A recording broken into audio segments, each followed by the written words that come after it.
Blessings, beloveds. Love and star blessings. Okay, so I've had a few technological hiccups the last hour. Bit of a frustrating process as I'm not particularly tech savvy, just very basic. But anyway, here I am back again, trying again. Let's see how it goes. Here to talk about new moon in Aquarius. Looking forward to this new moon cycle. It's the first new moon for 2023. The last full moon we had was in Cancer. Pretty sensitive times, I think. There was a fair bit of emotion and sensitivity and eruptions of things going around on that level. Aquarius is quite a different sign to Cancer. In fact, they couldn't be more different. So I think this is a pretty interesting portal of energy. It's a new moon, so always look to where the new moon lands in your birth chart. That is the area of life where you can tune into the vibration of the lunar goddess and set your intentions, dreams, desires, and so forth. The new moon is actually very closely aligned to Pluto. Now, the full moon we just had 2 weeks ago was also aligned with Pluto. So Pluto's, really not giving us much of a break.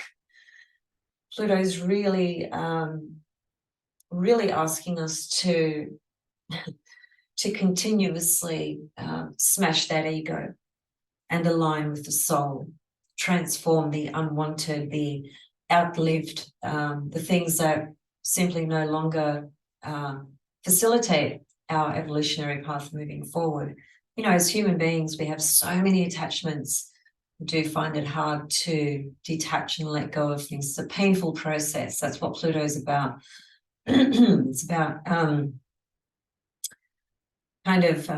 relinquishing the ego's desires and trusting what the soul intends moving forward, which raises tremendous insecurity, which is why it's very difficult to do. By the way, I'm putting together a Pluto webinar, which will take place this Saturday if you're in Australia, Sunday if you're in the Northern Hemisphere.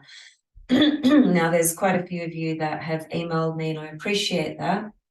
And I look forward to those of you that have confirmed you will attend. And if any of you were not aware and you're hearing this now, you can still email me if you would like to join the webinar. It is about Pluto in the 12th house, whether by transit or natal. But regardless of whether you have either of those positions of Pluto, it is going to be an incredibly valuable webinar from the point of view of truly understanding the depths, the absolute depths of Pluto, from the point of view that I will be approaching it, which is a couple of different lenses, predominantly evolutionary astrology. I've put a lot of material together.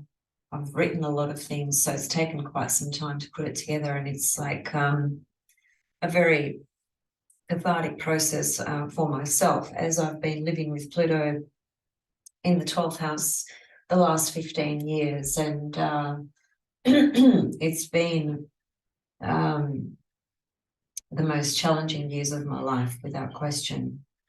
Anyway, if you're interested in that, feel free to email me. So let's get back to the new moon in Aquarius, which aligns with Pluto. So I'm just going to bring up the chart so that we can get some visuals going on, which is always useful. I can enlarge that a little bit. Okay, so here is the chart for the new moon. You can see Pluto there. I'll just grab a little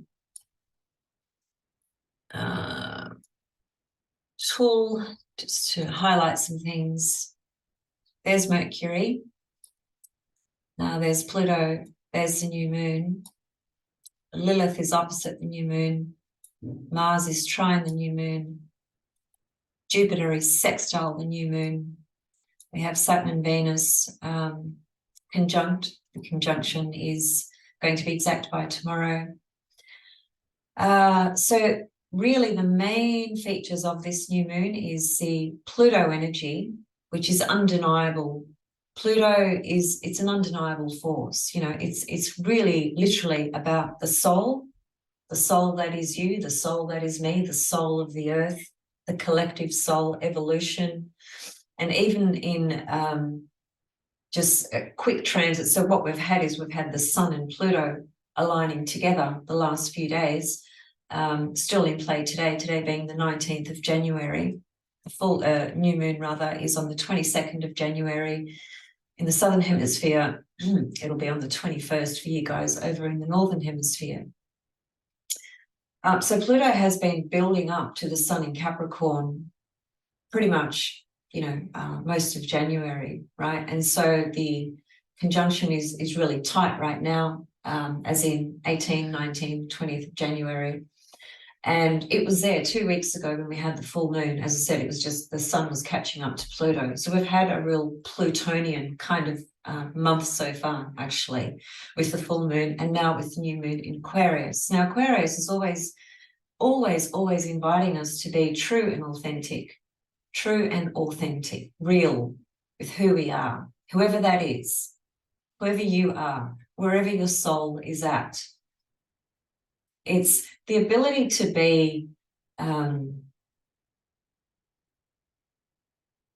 confident and able to be yourself.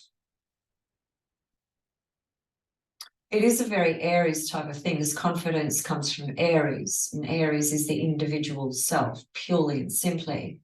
The emergence of self, more so though. When we reach Aquarius, which is the second last sign of the zodiac, right? That's a fully developed, actualized sense of individuality and self relative to the entire cosmos, to the entire social structure, communities, soul tribes. Who are you in those structures, those communities and so forth, in life in general? How do you place yourself out there? How do you contribute and connect to society and community? The human family as in brothers and sisters, because we are all brothers and sisters, all derived from the same source and all return to the same source. We forget that because we get sidetracked and blinded sometimes by our own personal biases, judgments, perceptions, limitations, and so forth. And it is important to cultivate our own personal journey, but it is always important to also understand that we are part of a collective. We are all brothers and sisters. It doesn't matter whether we say that or not. It's just really what we are. And Aquarius really does invite us into that sphere of remembering and recognizing who we are as an individual, having the courage and confidence to be that unique person that you are, continuously nurture the authentic component of who you are and who you are becoming.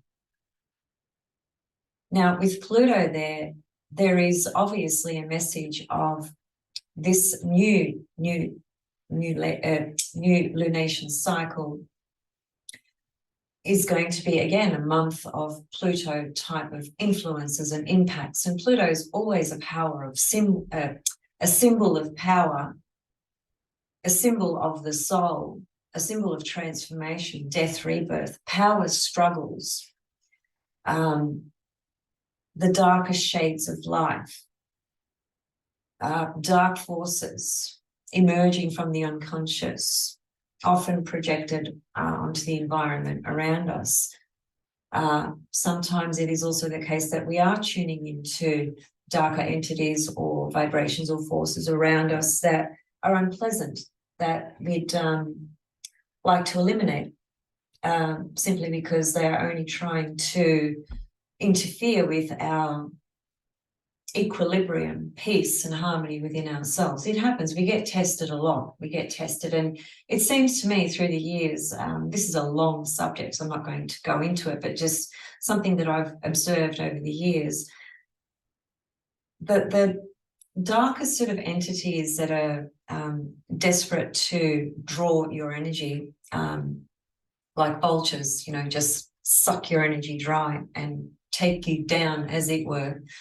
They're everywhere, loosely, right? And sometimes when we seem to be more susceptible to those vibrations when we ourselves are feeling emotionally, mentally drained, exhausted, stressed, frustrated, substances do tend to invite them in as well, you know, such as alcohol and things like that. Our boundaries are a lot more weaker. That's where Saturn acts as a really powerful force, because Saturn is the ultimate creator of boundaries. It's just about tuning into the component of Saturn that enables you to be consciously aware of the boundaries that you wish to integrate and develop and create around you, as opposed to feeling forces from out there controlling you or confining you into a corner, you know, squeezing you, as it were. That's Saturn being projected out there. But when Saturn's integrated, it is you making the choices to create the healthy boundaries around you. But these forces and these entities that circulate in the ethers,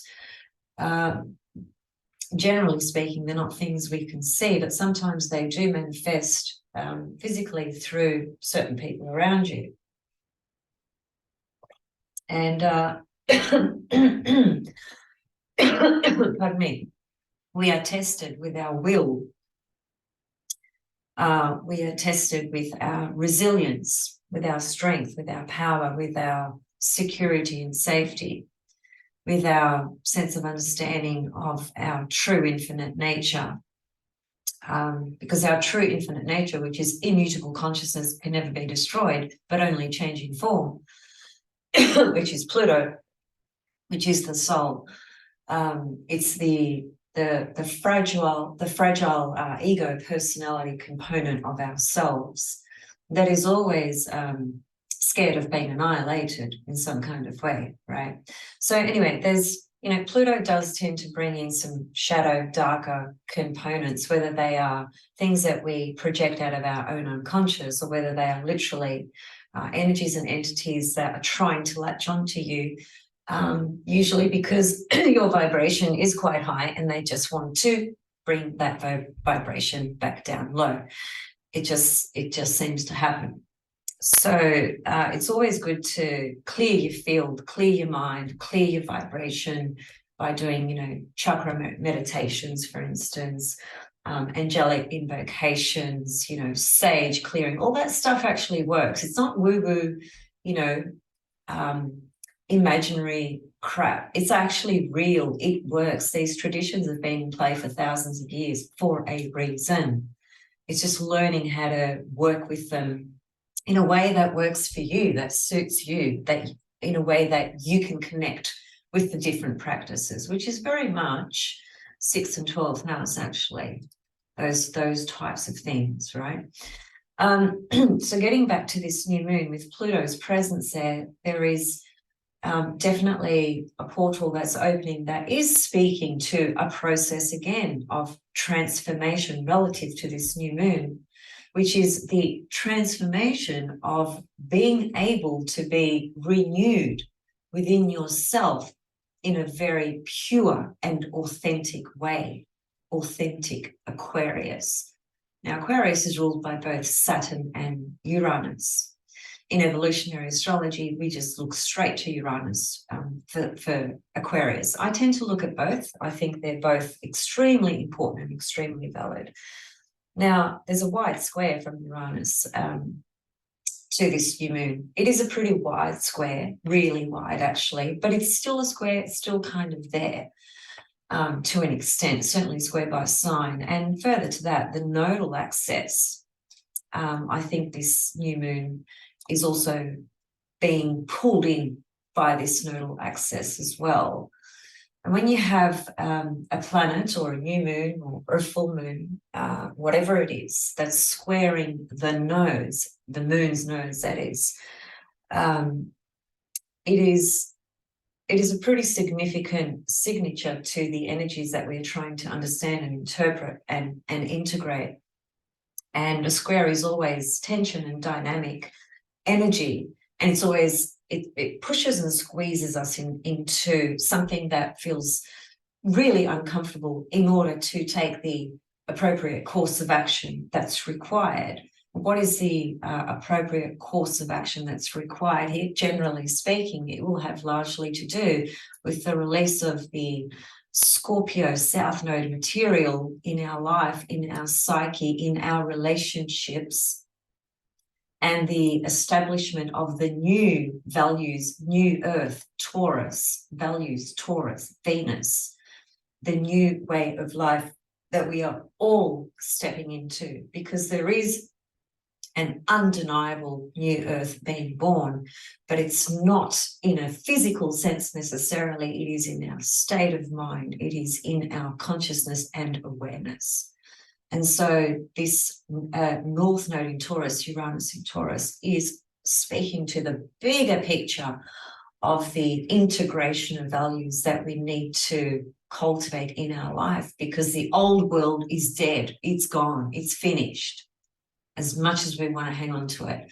And there's a lot of good stuff to want to hang on to. I totally get it. You know, there's a lot of good stuff, but there's a lot of stuff that really does need to be demolished and smashed out of this delusional reality that's been based and built on, unfortunately, a lot of lies and false systems and, you know, contaminating our food, our waters. You know, where do you start? Where do you begin with the falseness of the things that have been going on for a very long time? In any case, we are stepping into new realities, new paradigms, and it is up to us to nurture that journey and integrate into that journey and dream the reality that you wish to engage with, connect with, and live in as well. And so Aquarius is all about that. And this is just a really powerful omen, in my opinion, speaking to, well, Pluto is later going to ingress, you know, into Aquarius. We're going to come back and talk about that probably multiple times, because there's going to be so much to say, and it's also going to be an observation correlation process, which is, that's how we should always be approaching astrology, observing and correlating in order to understand the symbols, the mythology, and how they are coming to life and speaking to us all the time. So there is definitely a transformative process for us here with this portal of this new moon that specifically speaks to being able to be completely authentic with who you are. Authentic, pure and simple. I'd like to add as well, there's a double signature going on here from Pluto's energy, and it's really powerful because it is the goddess asteroid Proserpina, which is the Roman name for Persephone. Now, there are two asteroids. One is Proserpina, one is Persephone, and they're both actual bodies, both actual asteroids. And they were discovered at different times. And so if you look to an asteroid ephemeris, you will see there's Proserpina is in a different part of the zodiac at the moment, and Persephone is in a different part of the zodiac. So Proserpina is actually at the moment transiting 4 degrees of Aquarius. So she's right here with this new moon. Persephone is actually at about, I think it was 0 Virgo. So she's sitting somewhere over here. So she's not, that particular asteroid at least is not feeding into this story necessarily, but Proserpina is. And Proserpina is, if you go to myth, it's the same goddess. It's Persephone. Who was Persephone? She was the daughter of Ceres, Earth Mother Goddess, now in Libra, teaching us to nurture our relationships and create the right balance in all our relationships. That's Ceres in Libra. And Persephone ultimately ended up being Pluto's wife. Now, she was abducted by Pluto from Persephone, taken into the underworld as a young girl, and basically evolved into being the queen of the underworld. But that journey was a really tough journey, a really intense journey of death, rebirth, and powerful self-discovery of her own power and who she was and who she was becoming as a woman. Now, this myth doesn't necessarily just mean it's about women. It is about all of us from the point of view of our own divine feminine, divine masculine energies within us. So Proserpina Persephone, the asteroid, is right here with this new moon, which means she's right there with Pluto. And it can often be when you see Proserpina and Pluto showing up in an aspect pattern, in this case, a conjunction, which is the most powerful aspect. The conjunction is the most powerful aspect, period. That's not a personal opinion. That is a fact. So there's tremendous power with this energy. And this energy is speaking to, it can be multiple different themes, okay, because it just depends who you are, what's going on in your life. But if you understand the mythology, the story of Persephone and Pluto, it is a story, an archetypal metaphor, symbolic story that all of us go through multiple times in our life, because we are constantly going through deaths and rebirths. We are constantly moving through a journey where we are trying to understand ourselves more. We are growing and developing and evolving in multiple ways all the time. So the story does speak to that that painful part of life where we have to grow and develop and transform and learn different things about ourselves and about life as well. So it is very much about a death, rebirth experience and journey. Pluto and Proserpina right there with this new moon. It can also speak to some matters that you might be dealing with in your life on a practical perspective that require the somewhat cooperation and navigation in finding a balance in a particular situation that's been confronting, challenging, difficult, unreasonable, and so forth, because you might be dealing with a really unreasonable, unhinged individual, which I actually have recently. And so this speaks very close to home for me. It's been very, very interesting. And it reminds me, actually, the veils between this reality and spirit are so, so thin. We just can't see it with our physical eyes. Sometimes we get very literal symbolism around us through material things, but we have to have the eye to see that as well as the eyes. I hope this doesn't shut down, because it's shut down before and I can hear my fans going a little bit crazy. I might actually put this fan on. Hopefully it doesn't interfere with the sound too much. My computer's just been heating up a bit, right? So I do apologise if there's a little bit of a background sound there. So yeah, I was just saying that if you're dealing with a frequency, a situation, a condition that has been pretty challenging, first of all, there's a lot of aid coming with Mercury now going direct. When Mercury is retrograde, there's a halt, right? There's a pullback, there's a delay. There's a number of things that come out of Mercury retrograde, which most of you are aware. In any case, Mercury is direct, so it's like, let's go with this new information. Let's go with the action that I want to take here, with what I've been thinking about relative to this, relative to that, etc. Mars is direct. He's also ready to get going now as well. Moving very slowly. The wheels are going to start really kicking in post the 23rd of January, which is just a couple of days after this new moon. Jupiter is sextiling this new moon. That's a really positive omen, because Jupiter is the greater benefic. He's the god of wisdom and the god of blessings and abundance. Now, it is sextiling this new moon, and sextile is an opportunity. So we are being offered an opportunity, provided we can work with this energy, new moon in Aquarius, in a very authentic, real way. There's no bullshitting around when you're talking about authenticity and realness of Aquarius, and wisdom and awareness and objectivity. Objectivity, that's one of the greatest gifts of Aquarius. There are many, but that's one of them. And with Pluto here as well.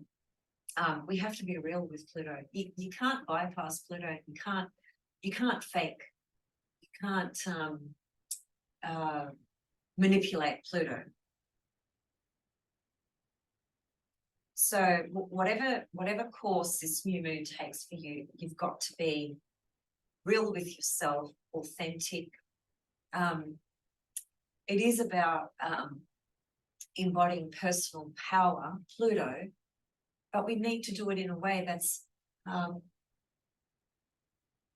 that leaves the space and room for others to be who they are as well. That's Aquarius, understanding the differences, the diversity.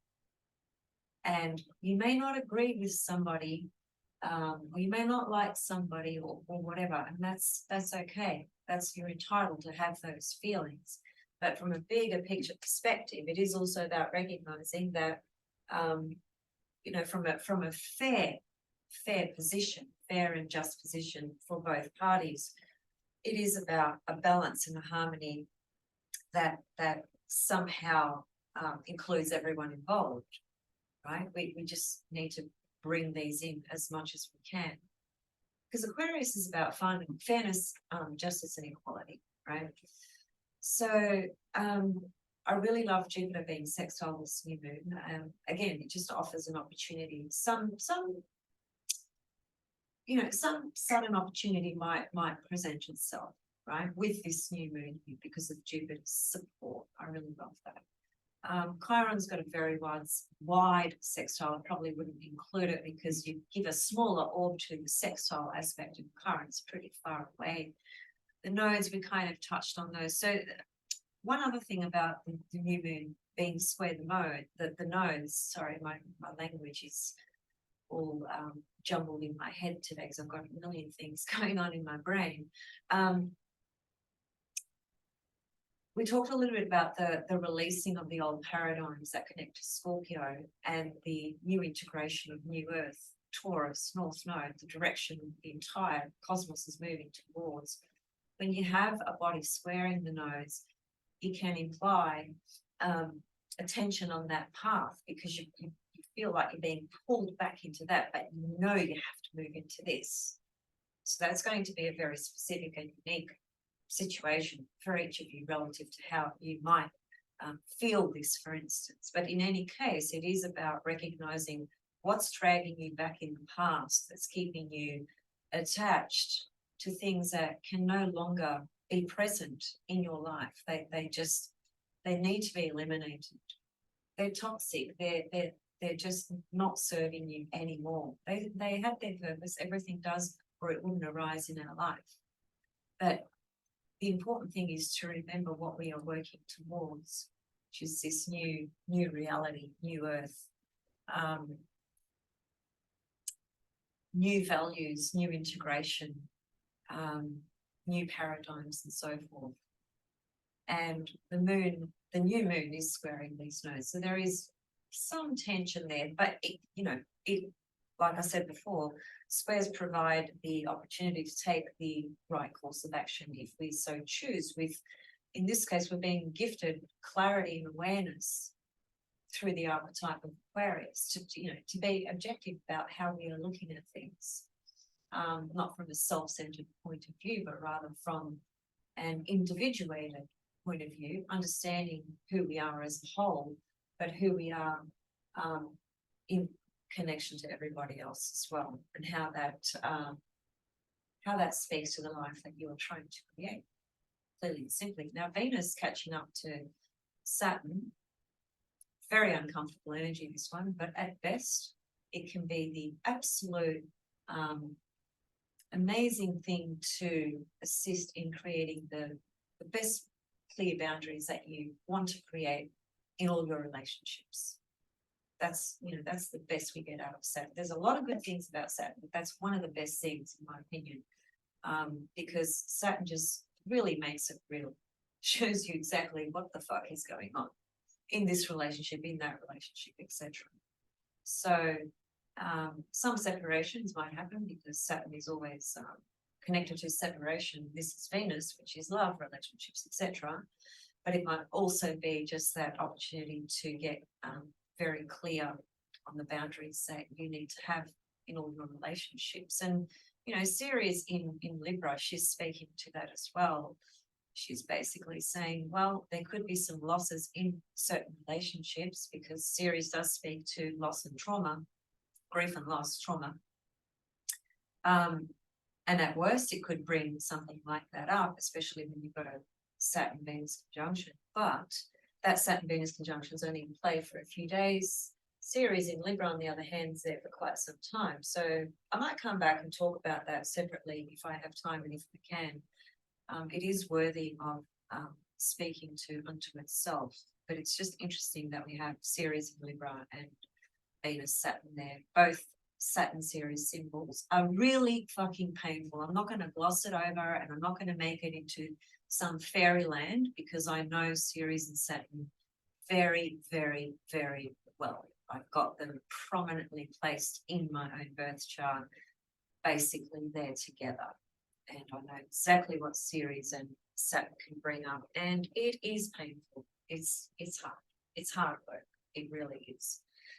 In any case, there are some promising things about this new moon, but there are definitely some matters that will need to be addressed, looked at, dealt with from the point of view of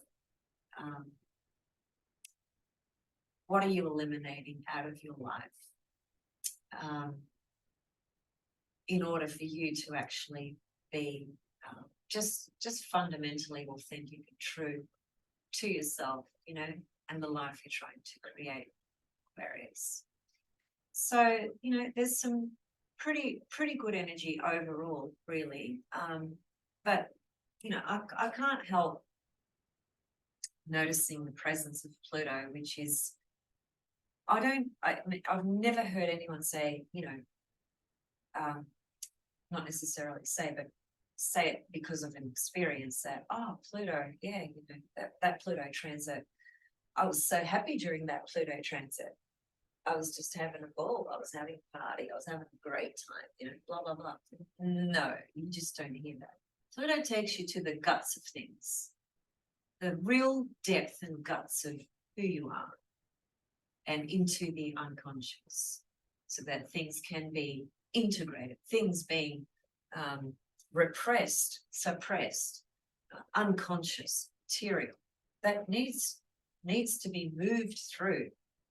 In order to move this material and transcend it and transform it and integrate it, we've got to feel it. We can't just bypass it by looking at it as a sticky note on the wall. We've got to live it, feel it, move through it. That's how we transform. It's not comfortable. That's the only thing. Yeah. So anyway, Venus will ingress into Pisces, which is her exalted position, 27th of Jan. Might come back and talk about that. That's my own Venus. I love Venus in Pisces.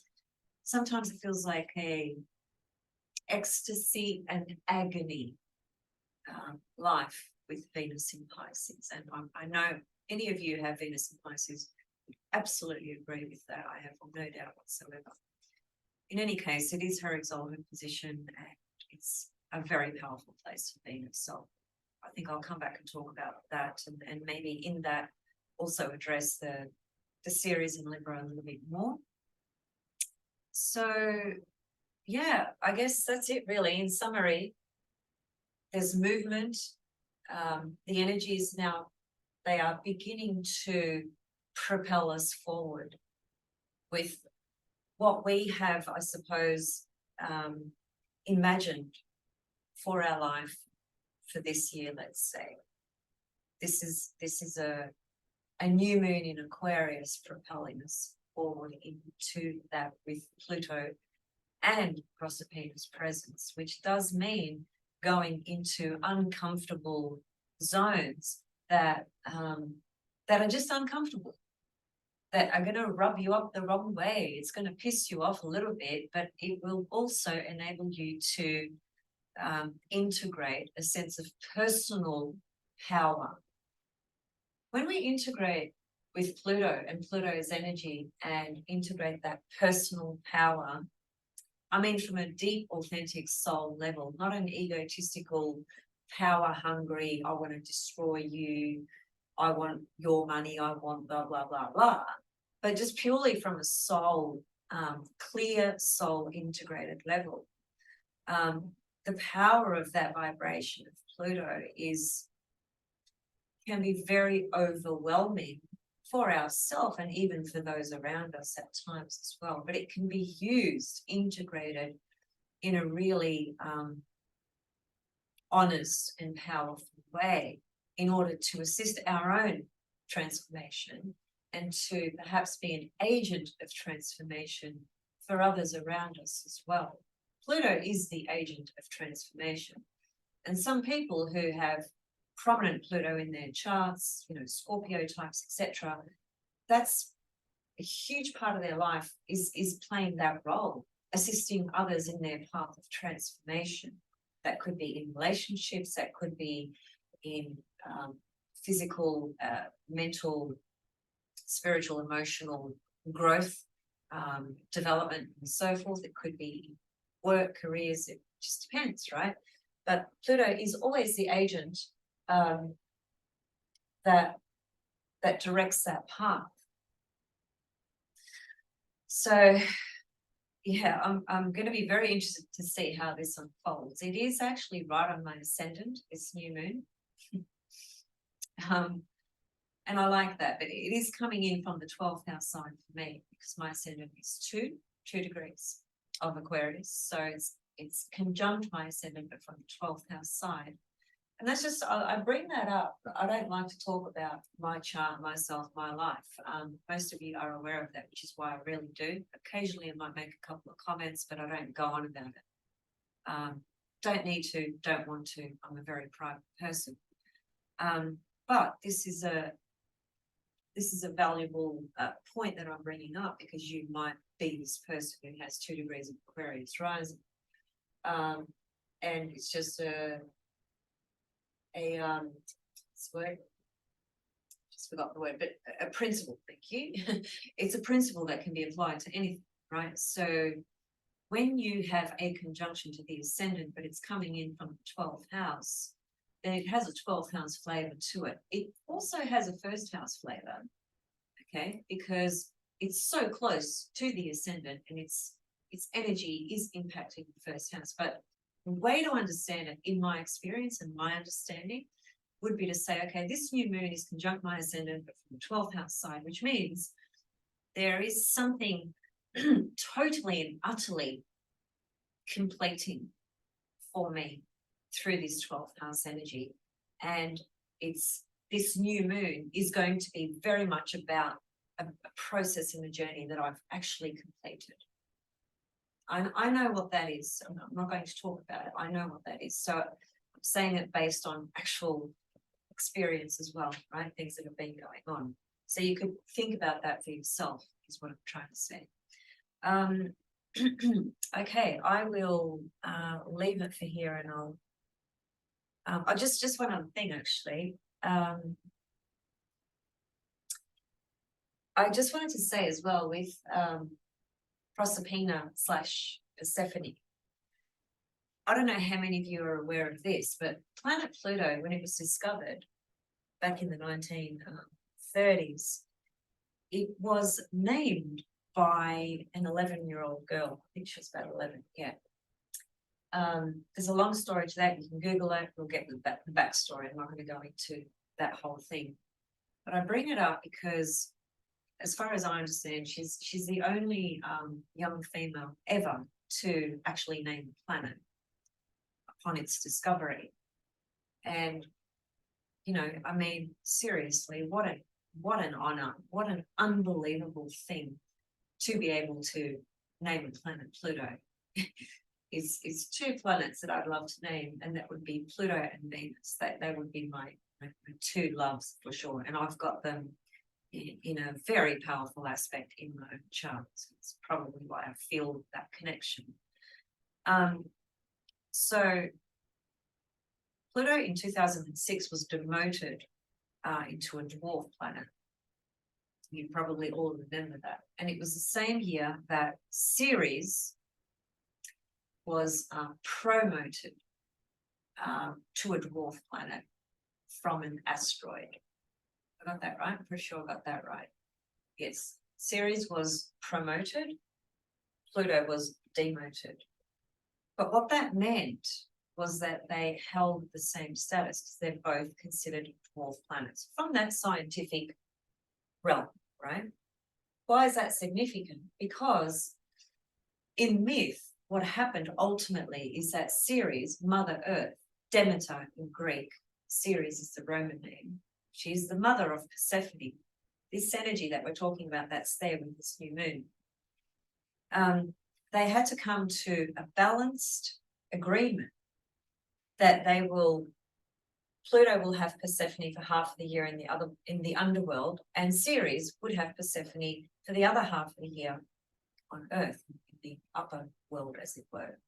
So they had to come to that agreement, which didn't happen overnight. It took a lot of things needed to play out. A lot of gods had to get involved. The Earth was made barren by Ceres.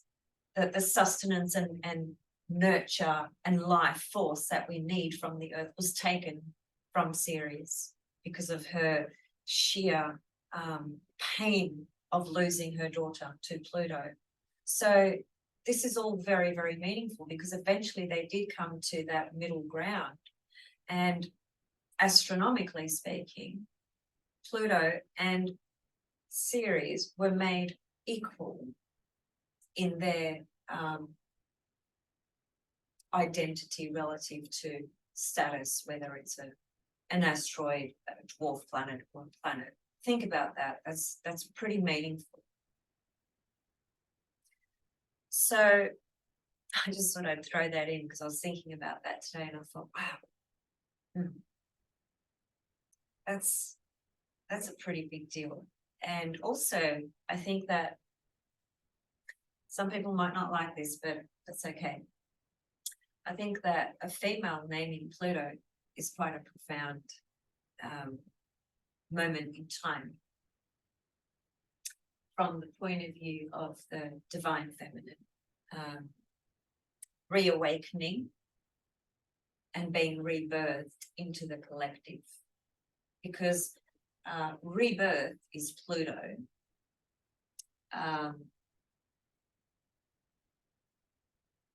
The divine feminine has been rebirthed and is waking up in all of us, man, woman, whatever. It is awakening in all of us. It has been suppressed for thousands of years. We all know that. So these beautiful divine feminine symbols are very present in the collective unconscious and consciousness of all of us. And we are facilitating the process of the rebirth. How freaking beautiful is that? So I think I'll leave it there. That's a great way to finish this video. Thank you all for watching and looking forward to hearing your comments and questions. And email me if you want to jump into the Pluto webinar, and I'll see you guys very, very soon. Much love and many star blessings, and bye for now.